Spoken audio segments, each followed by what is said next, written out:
নমস্কার, আমি ডক্টর সুদীপ হালদার।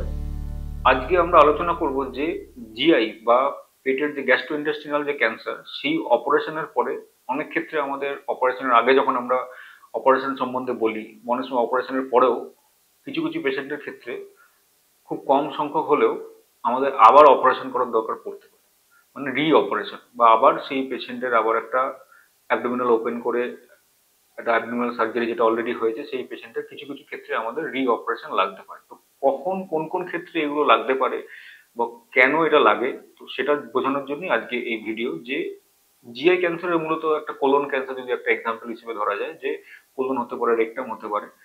তো কোলন রেকটাল ক্যান্সার নিয়ে অলরেডি আমি আগে আমার চ্যানেলে এই ভিডিও করেছি, সেখানে আপনারা ডিটেলসে জানতে পারবেন। যেখানে একটা পার্ট অফ কোলন আমাদের বাদ দিতে হয় এবং একটা পার্ট অফ কোলনের সাথে একটা কোলনের একটা পার্ট, যেটাকে অ্যানাস্টোমোসিস বা জুড়ে দেওয়া বলে। অনেক ক্ষেত্রে যখন অ্যাবডোমিনো পেরিনিয়াল রিসেকশন, বা যে ক্ষেত্রে একদম মলদ্বারের একদম নিচের দিকে যদি কোনো ক্যান্সার থাকে, যেখানে হয়তো পায়খানা রাস্তা বাঁচিয়ে অপারেশন করা যায় না, সেক্ষেত্রে আমাদের পুরোটাই নিচের দিক থেকে বার করে দিতে হয়, যেটাকে এপিআর অপারেশন শর্ট ফর্মে বলে, এবং সেক্ষেত্রে আমাদের একটা পার্মানেন্ট স্টোমা করতে হয়।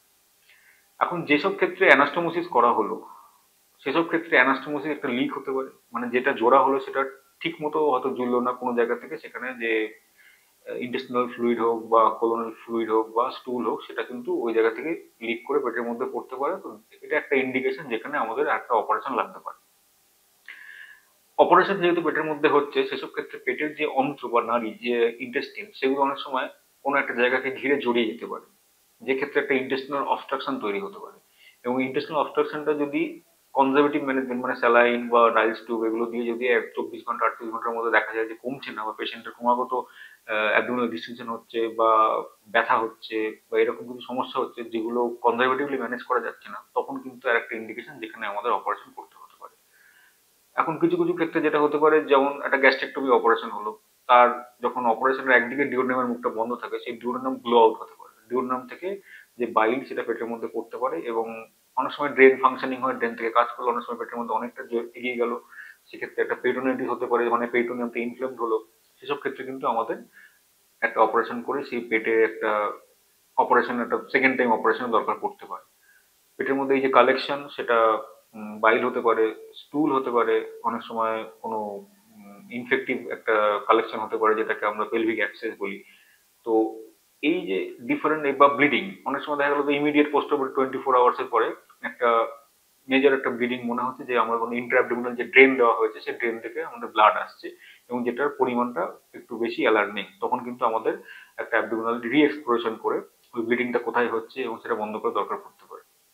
তো এরকম বিভিন্ন কারণে কিন্তু রি এক্সপ্লোরেশন দরকার পড়তে পারে।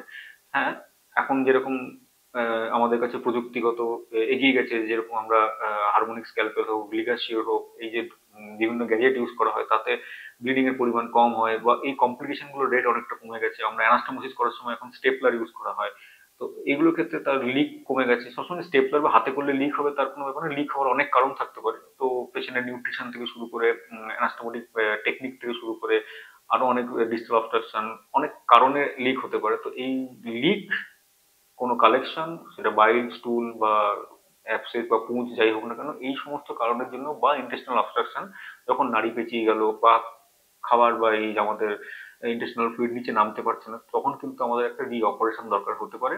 এবং সেসব ক্ষেত্রেই এগুলো কিন্তু জিআই ক্যান্সারের একটা কমপ্লিকেশন, এবং এগুলো যেটা আমরা করি অপারেশনের আগেই, আমরা একটা কনসেন্ট নেওয়ার সময় আমরা বোঝানোর চেষ্টা করি যে এইগুলো হতে পারে, হয়তো এর পার্সেন্টেজ ওয়াইজ খুব কম, কিন্তু তাও এটা একটা ভ্যালিড কমপ্লিকেশন, এবং সেক্ষেত্রে এইগুলো আমাদের কিন্তু করতে হবে। এই টাইমলি ইন্টারভেনশন যদি না করা হয়, তাহলে কিন্তু পেশেন্ট খারাপ হয়ে যাওয়ার সম্ভাবনা আরো বেশি।